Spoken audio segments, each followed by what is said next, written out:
Welcome to today's show here on JTV. Thanks for watching on television or watching online, listening on the pod, wherever you're listening, viewing, I appreciate it. I'm David Rice. Show today also brought to you by the Insurance Circle Agency, located in Jackson and Battle Creek. You can call the agency at 269-200-2905 or myinsurancecircle.com. Olympics still going on until about a week and a half or 2 weeks. And again, the U.S. still running away in first place, total amount of medals as of yesterday afternoon. The United States, 69 total Olympic medals. China coming in second with 45. Close third, host country France, 43. Great Britain with 37, and to round out the top five, Australia with 29.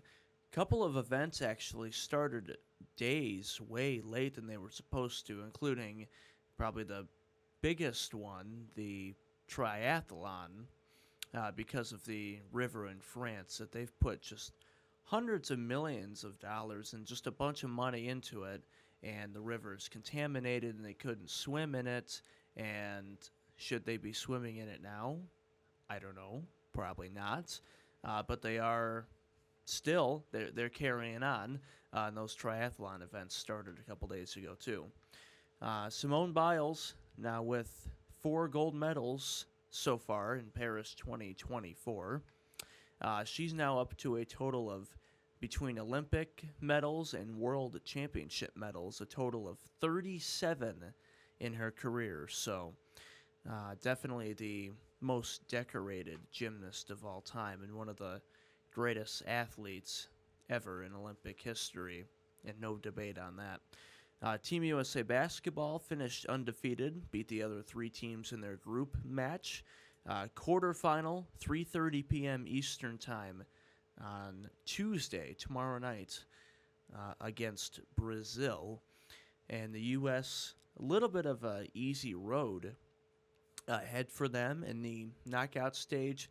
Definitely beat Brazil. They'll have a rematch with Nikola Jokic in Serbia in the semifinals, and then they'll play a team maybe of Canada in the finals, and that should be a good match.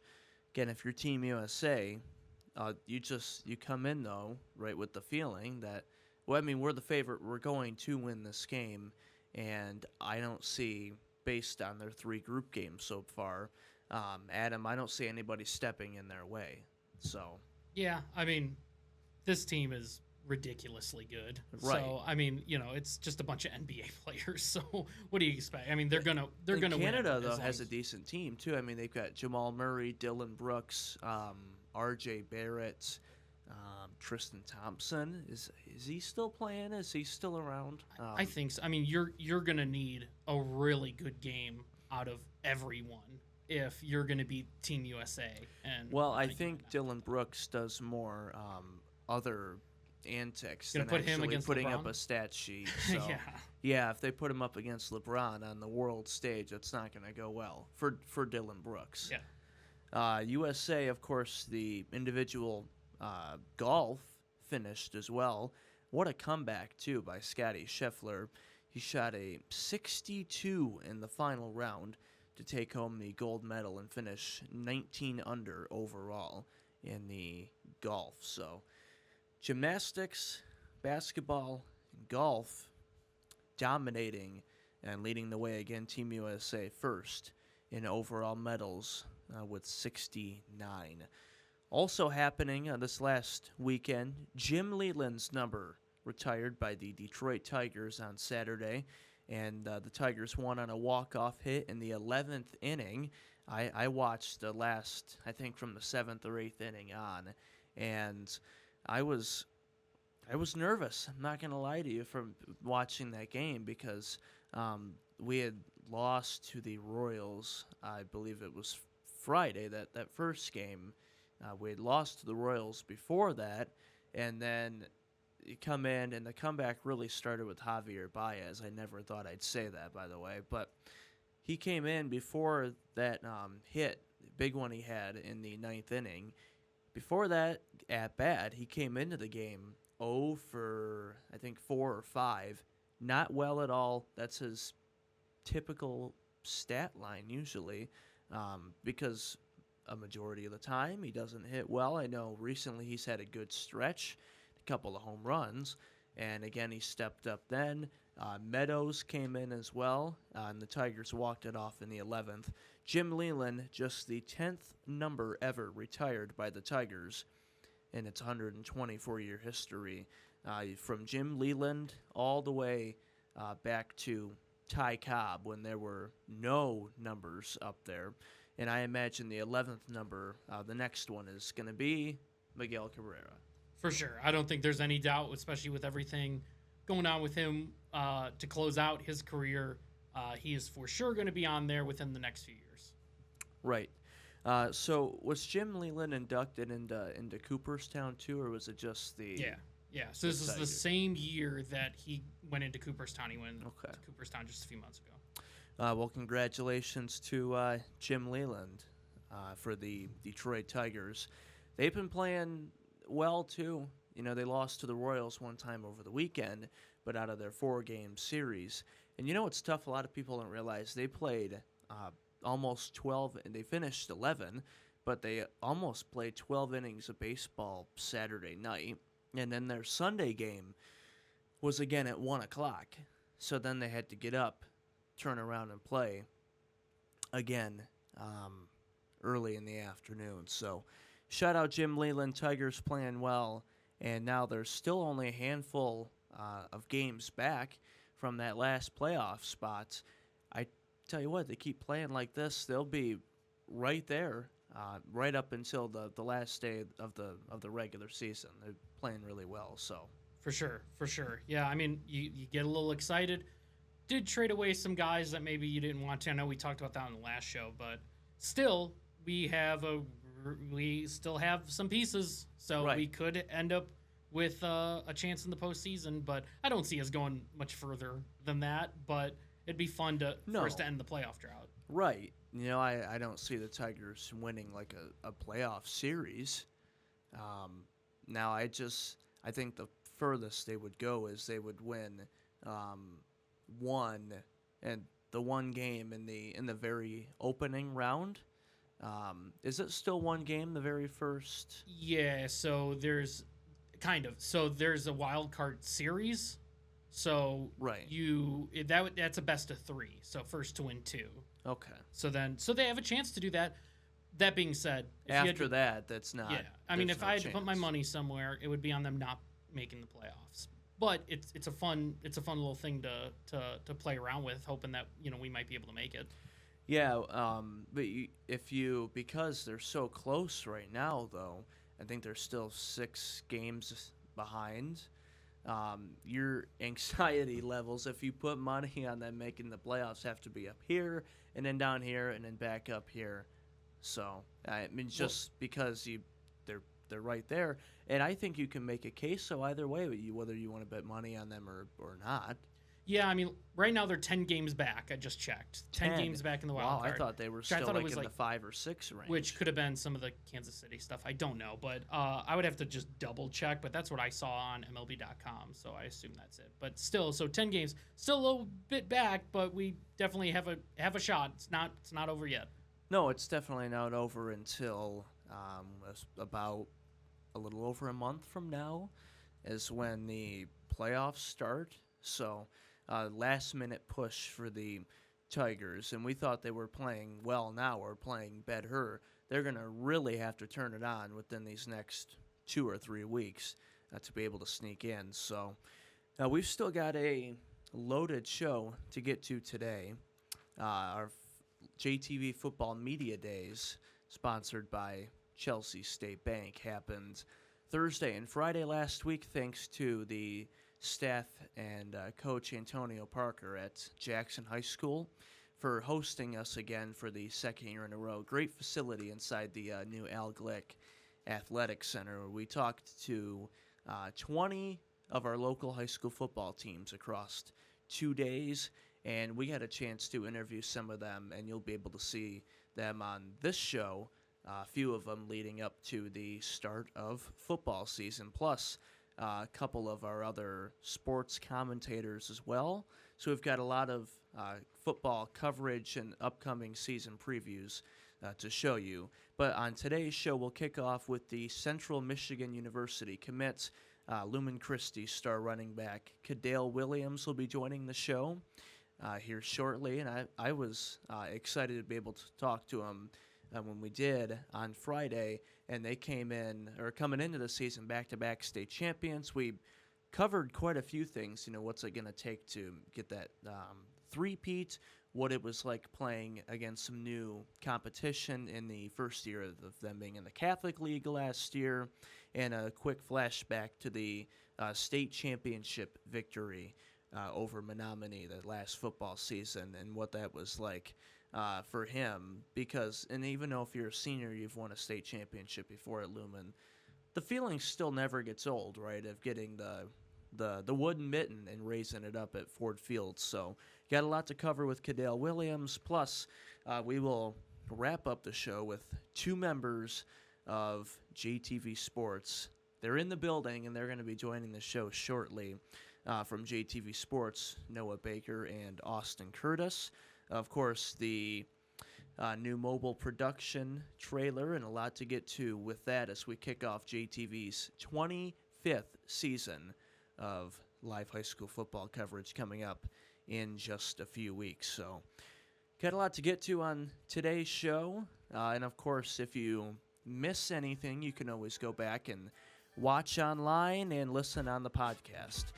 When we come back, Kadale Williams joining the show here on JTV.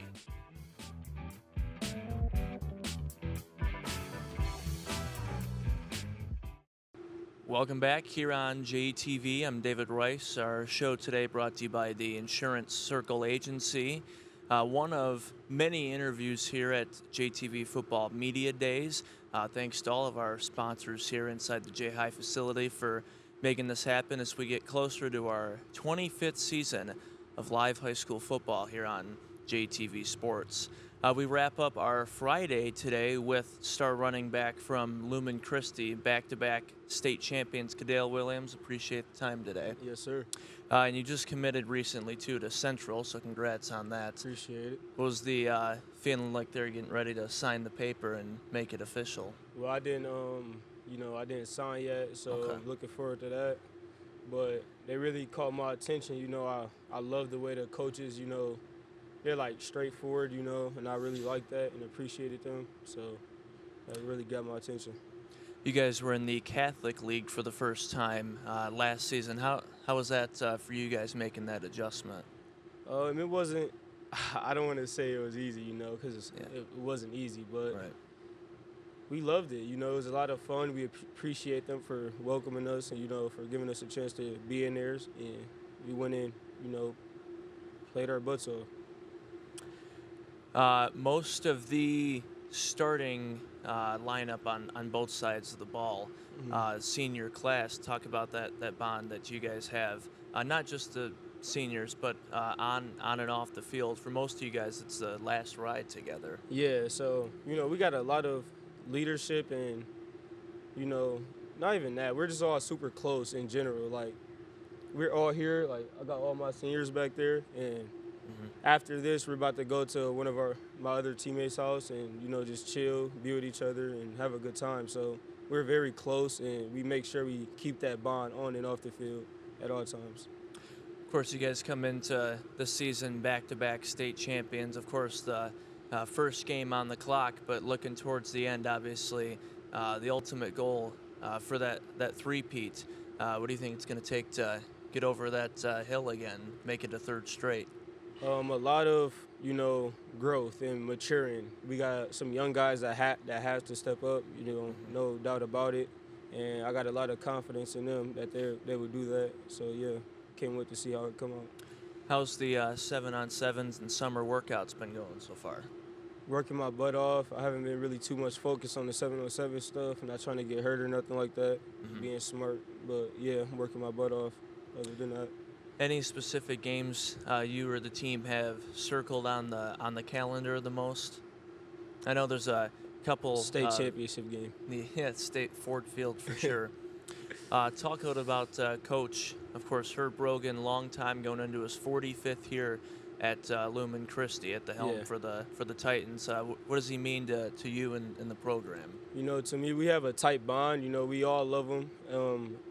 He's that one coach that, like, no one's scared to talk to him. If it don't matter if it's football or problems you're going through off the field, we know we can always go and talk to him. So, yeah, it's cool having him around, being one of them guys. Of course, most of the crew here from JTV was at Ford Field State Championship, a close game against Menominee. It came down to that last play. Your defense made a stop. Yeah. What was that like watching? The rest of the guys on the sideline. I imagine it had to be nervous. It was a long play too, and then just the feeling of getting the trophy again and being able to celebrate that. Yeah, I knew my guys would do it on defense. You gotta have that trust, and I feel like we always and will always continue to have that trust in our teammates. So, yeah. You guys open up the season as you did last year, playing Michigan Center, this time on your guys' home field. And then you play at Pontiac, Notre Dame Prep, and again a couple of other league contenders about midway through the season, U of D and Divine Child. So I imagine you guys have them. Obviously, you want to get to Ford Field. You just mentioned that circled on the calendar the most, but those two for sure.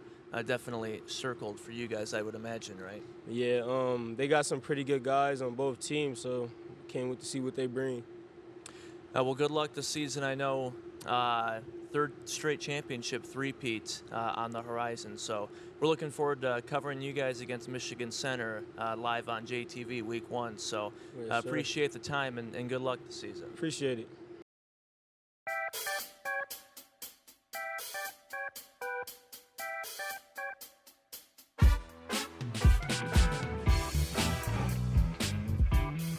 Welcome back here on JTV. I'm David Rice. Our show today brought to you by the Insurance Circle Agency, 269-200-2905, or get the conversation started at myinsuranceCircle.com. Of course, we just chatted with Kadale Williams a few minutes ago as part of our JTV football media days. And speaking of football, coming up just a couple weeks from now, our 25th season of live high school football here on JTV is coming up. Lumen Christi, speaking of Kadale Williams, will be hosting Michigan Center Week 1.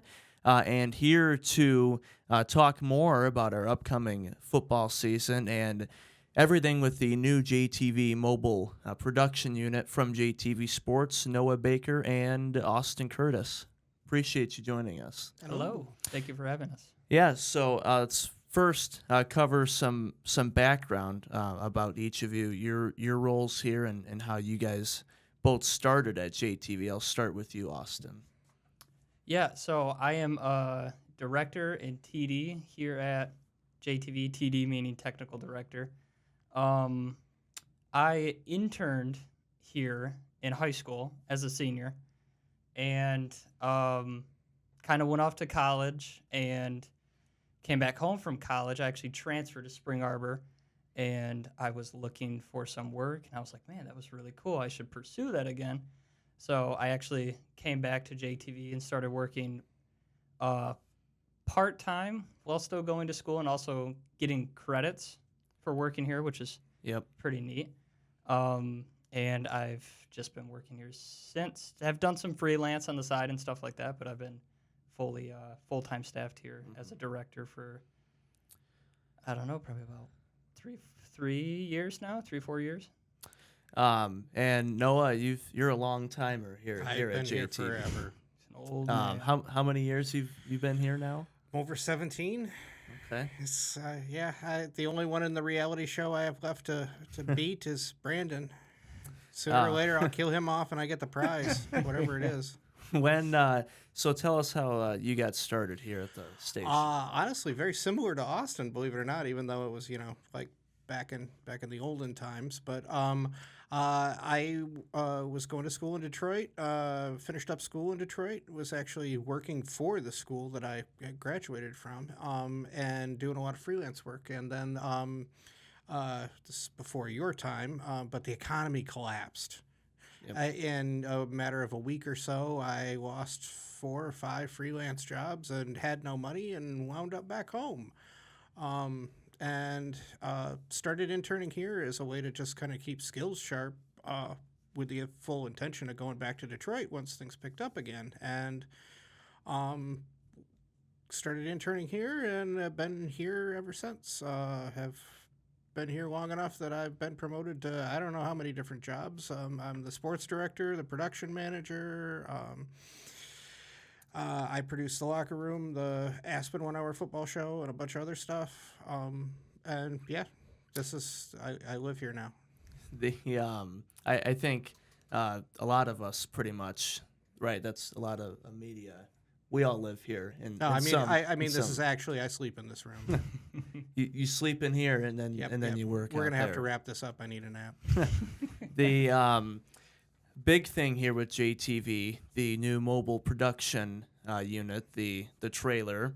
Now that came about last year, right around the holidays or so when we debuted it. Well, we obtained it before football season, but there was a lot of work and things that needed to be done in the process. So we originally started working on it during football season, in between football games and everything else that goes on, and got a good distance of the way through. And then after football season concluded, it was when we really put in, it was probably about 2.5 weeks of real hard work on the thing in order to get it up and running. And we debuted it at the Shot Clock Classic, would have been the 28th of December. Yeah. And now it's really opened up a whole new path for us as far as what we're showing on TV. And some of the graphics and I guess really everything with our broadcasts has changed, right, since the addition of everything with the trailer. Yeah, it's definitely. I think visually, as a viewer, you get a lot more of what's going on. You know what I mean? I mean, Right. we've pretty much tripled the amount of cameras we had, and like you said, a lot of new graphical elements and different on-screen playouts and stuff like that. It's been cool. What was that like? Because it's both of you and then the production assistant, somebody who's running the score bug in the trailer with you guys. What was that like for you guys the first time when we were at Spring Arbor getting ready to do the game now? Because with the whole new setup and everything, what was that like for you guys just right before that? Absolute chaos. Nervousness, Absolute chaos. Tons of sweating. Yep. The Heavy setup, lifting. Yeah, Heavy the setup was chaos. I always had a thought in the back of my mind that the workflow was going to be the easy part. I had no doubt in my mind that Noah and I were going to work well together, especially under such a live broadcasting, as you know, it's very on the fly. It's very stressful. I knew that Noah and I were going to perform well together, but the difficult part was trying to create everything in our head, and bring that into reality when it came to setting stuff up. You know what I mean? I think that was probably the biggest challenge. Yeah. Once we get up and going and everything's running, it's straightforward. It's just like any college would teach you on how to produce a live sporting event. It's the literally the process of getting there, getting parked, making sure your power is set up. All the logistical things are the hard part. And every place we set up is always going to be different and always have different obstacles and different conveniences as well. It's literally in the prep work and everything like that. You get into situations where you'll beat yourself up later, like, man, I really should have prepared for that more. Or I really should have thought about that, or things. But once we get set up, we've kind of crested the hill and we're headed down, and it's a much easier. But the setup process and the planning process is the hard work that goes into it, really. Yeah, I was going to say, I think the setting up and even during the week planning before the game, where are we going to park it at, how are we going to set these things up and this and that, I think sometimes is harder than doing the game itself, because once we get in the zone and the game starts, everybody's Then at it's their just spots. sports, and then it's just fun. Yeah, you know what you're doing. He knows what he's doing. But before that, it's just the setting up, getting everything unloaded. Where are we going to put it at? Making It's sure the everything's toughest. going to work with the environment around it, making sure that you're not blowing your power source and shutting down the entire press box, making sure your internet's going to be consistent, making sure that, yes, that you're parked in the right spot and that everything's okay with where you're parked at, making sure you're level, all sorts of things that the average viewer wouldn't think about and don't have Right. to think about. I mean, their job is to turn on the TV and to watch, but those are the real parts that are actually work. Once we get to the game itself is fun, and I mean, we're both sports nuts, so it's that part is that's easy. That comes naturally to all of us, so.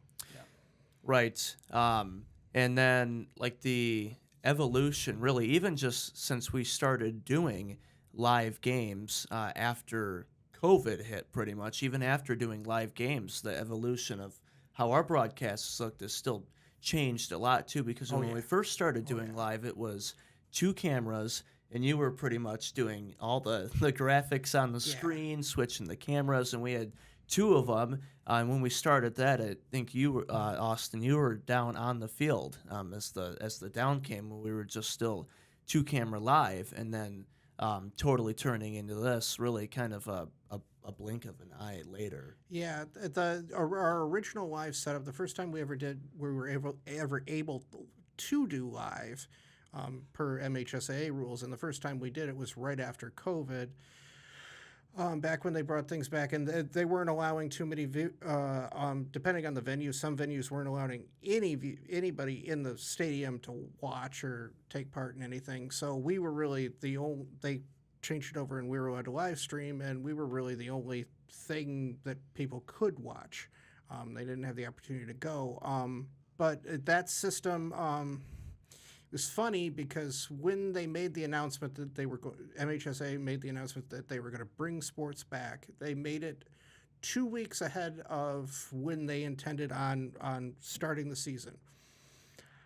We were not really anticipating that they were going to make that decision. We were pretty much thinking we were going to pack it in until January, and when they made that decision, I had 2 weeks to put together that entire live streaming production pack. I had a few ideas, but I had about 2 weeks to put that together, get all the graphics, everything programmed, and get people at least to the point where they knew kind of where I was yelling and where they should set their stuff up. Right. And we pulled it off. We did, but it was a much smaller, much more scaled down system. It was really designed to be run by one person and with a couple of cameramen and a couple of announcers, and it really left us no room to grow. Like that was the system. There wasn't much altering or changing. There wasn't much we could do to kind of increase the value for advertisers and the value for viewers to watch. So Right. we knew right off the bat, like once we got that system up and running, we're like, this is great. We got to do more because this is going to get old quick. Right. And now fast forward to, with the trailer, what's it like for you, Austyn? I guess this is more of a general question, but what's it like inside the trailer for the viewers who may not know during a broadcast? Is it hectic? I mean, I kind of know the answer. Hectic, calm, everybody knows what they're doing, or what's it like inside the trailer during the broadcast? It's usually just me reminding Noah he has to do something. No, I'm just joking. No, it's awesome. I mean, it really is. It's a tough feeling to describe. I get nervous. I get nervous before every single show. It doesn't matter how big, how small. Right. It is a little bit chaotic, but like I said, the way that we have the workflow set up, it's very instrumental. It very much is. I don't even have to say words to Noah most of the time. Right. I know where he wants to go. I know when he's cutting up a replay. I know when he, wants me to go to something. Usually, the environment is it's chaos, but it's very relaxed between me, him, and usually a PA that we have running the scorebug in the trailer. Right. And we don't usually have, I mean, I know we have like the tech book and different things like that, but we don't usually have with all of us like a formal meeting, before the game or during the week. We're going to do this at this time and that and that. And I think, I mean, obviously it's still going well. We all go in, like you said, we know, he knows what he's doing. I know what I'm doing, and I know what that person's doing, and I know where he wants to go with this and that. And I still get nervous too. This will be my 6th football season coming up in a few weeks, and I still get nervous before every, before every broadcast. And Josh always told me, hey, I don't know why you're nervous. You do this all the time, and you have your own show now. I said it's still. It's a new chapter though. Every broadcast, you don't know what's going to happen. You know what you're going to run into, especially like the long injury we had in recent time at Jackson High. That's a moment you're thrown into. Okay, what do we do now? As far as the broadcast and how are we going to fill time or adapt to that change? So when we come back. Still got a lot more with Noah and Austyn from JTV Sports. Stay tuned.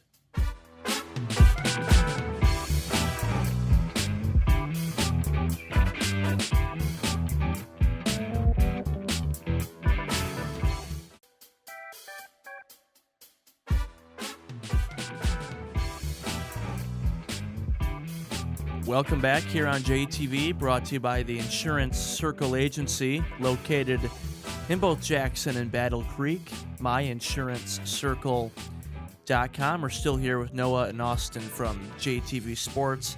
I want to start off our last part with all of us here with, of course, our new switcher that's in the trailer now, the TriCaster. I haven't heard this whole story before about how we acquired it, so I'll let you have the floor here. So how did that come about for us? Yeah, I mean, there was definitely when we finished up the overall structure of the trailer, there was definitely a scramble to just get our equipment ready. You know what I mean? And probably one of the most important things in a production is what you're putting your inputs into. You know what I mean? Like, right.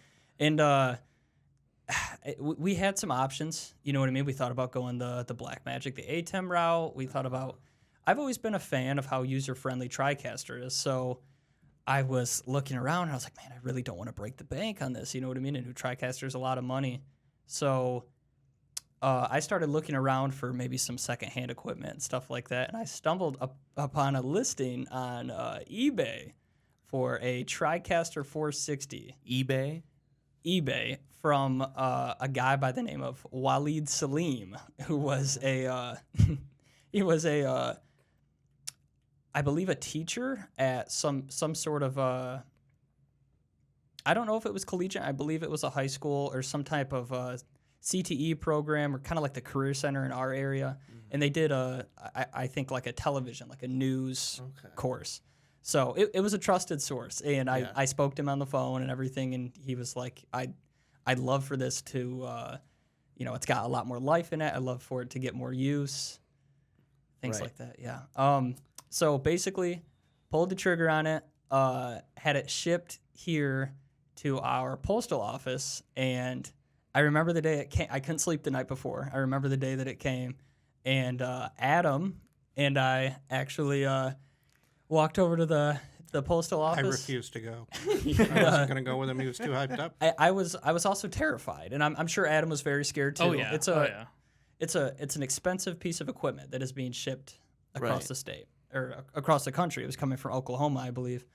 And we go to pick it up, and it's in a box that is not in very good shape. And so right away you think the worst. I mean, yeah. I mean, do you have what were you thinking in that moment when we went there to pick it up? Yeah, I thought for sure. I was like, we're gonna find this in pieces in this box because it did not look. It looked like Legos broken into pieces. It was tape all over the place, and I was like, "Oh no, here we go!" And then we opened it up, and sure as heck, that sucker started up and worked. Yeah, it's all put together and everything, and what do I look like being the guy who purchased this equipment and we get it and it's just in shambles? You know should what I try mean? buying comic books on eBay. Yeah, it was a risk.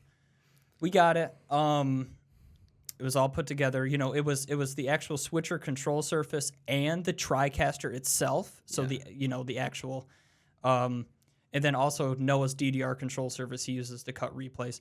Anyways, we get it. It's all put together, and I literally plugged it in and started building a show on a desk downstairs, just hooked up. I had the program monitor on this little tiny It's like a 4x6 monitor. You could barely see it. And Like it's almost like a cell phone. pretty much. there were some folks that didn't know what it was that were pretty sure you had wasted about $5,000. Yeah, I mean, They were yeah. pretty sure.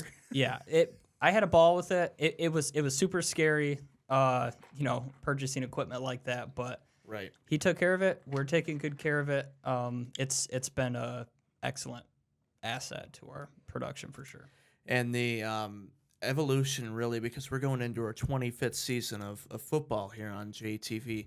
It's hard to believe, by the way, 25 years. But from how it started 25 years ago to now, I know Bart has shared the story before about it on his show where Greg O'Connor, Jackson radio legend, he was the first announcer. We had mics taped together with the TV and the radio station, and then fast forward 25 years to now, and it was still taped and all the late night editing. There were 2 or 3 guys here right until 7 or 8 the next morning. Up to 6 guys. For the first 18 or so years, our recipe was basically the same. The first year or two, when Bart shot it himself, it was just him in the stands and a microphone cord run to the booth to Greg and Tom. That was it. That was all of it. And then the next step probably would have been a year or 2 into it. We started doing 2 camera broadcasts where, again, it was basically just running to tape, and then with the announcers over top on 1 tape. And then coming back and editing those 2 tapes together over the course of an evening and hopefully having your stuff ready to go and run at 1 o'clock in the afternoon the next day. But the editing flow, everybody remembers computers in the early 2000s. They did not work as quickly as they do now. When I started in 2006, my edits would probably about 10 to 12 hours long. That's after you got back at 10 p.m. So, you were looking at, it was easily about a 32 hour day from the start of your day on Friday to when you left on Saturday. And that's overall hours, but the format in which we were doing it, it allowed us to do several games with several different sets of announcers. The overall product was not anywhere near as good because, again, you're just fast cutting. You're just fast cutting through all of these games and Right. adding replays as you go. Very, very efficient, but at the same time, it took a lot of time. It took a lot of time and a lot of effort. And this, after COVID, we switched to a live output source based type production, and that was really the first start in this entire evolution to where we've gotten now with a full production trailer, a full production staff. Everybody's got their own individual positions. Our graphic inventory is unlimited. We can take as many advertisers as humanly possible, and we were really reaching the point beforehand where we were having to tell people, I'm sorry, but we're full up on this. We can't cram any more in. Now there's never any danger of that. We're always open to take more. We're always open to add more elements into the broadcast because there is no ceiling anymore. So that we've gone from a very, very structured, very limited format to we opened the door a little bit, and as soon as we kicked that door open with live broadcast in right after COVID, we began preparing right at that moment. We're like, okay, so now we know where this is going. Right. and we're there. There's still more things to be added. I mean, I can always add a bell or a whistle whenever anybody comes up with some money. Hey, Yeah. I can make it work for something, but we're finally there to the point where we're doing this on a very high professional level, and we're capable of doing anything we need to. Wanted to mention the longest game we've ever done with the trailer. I think you were gonna pee yourself by the end of it. 11 innings. We were out at your old school, Spring Arbor. I also thought my eyeballs were bleeding. It was because you're staring at the not monitors the not whole the game, time. not the game itself, but yeah. So the game itself was a blast. Oh, it was amazing. Oh, it was great. It was a blast. It was a longer. We did not expect extra innings, and we didn't expect that many extra innings, but luckily we get conditioned at the beginning of the basketball season every year with the Shot Clock Classic, which is literally it's about 13, 14 hours on air live, but it's literally about an 18 or 19 hour day that we're all together and literally just kind of trading off and making sure that running a 13-hour continuous broadcast. It's the longest broadcast I think I've ever been a part of, and I'm pretty sure there's no small market TV stations doing anything near that long. So Right. we start off the year with that, and 11-hour baseball game tends to drag a little bit. It was cold too. Yeah. But and just in general, talking about how our broadcasts have changed. As sports broadcasting just in general has changed, and we've talked about it a lot here in our building with the new media rights deal with the NFL and now the NBA. The NBA is now going to be on Amazon Prime, and again, it's disappointing because I think our favorite show, Inside, is ending after this next season. But it was a no-brainer though if you're the NBA because Amazon. I mean, Jeff Bezos has all the money in the world. no one turns down a gigantic bag of cash. Right. No one Right. does that. Yeah, and I mean I've done contract work for an RSN that is now, probably being purchased by Amazon Prime. So Right. I'm trying to buy that right now. All right, well, Lumen Christi, Michigan Center, our first game coming up Thursday, August 29th at 6:30, 6:45? 6:45. live. Looking forward to it. Our 25th season of high school football on JTV. Thanks to Noah and Austyn from JTV Sports for joining us. Appreciate it. So Thank you for having us. we've got more of the show. Actually, we're out of time, so thanks to Noah and Austyn for joining us. We will talk to you guys on Wednesday. We'll see you then.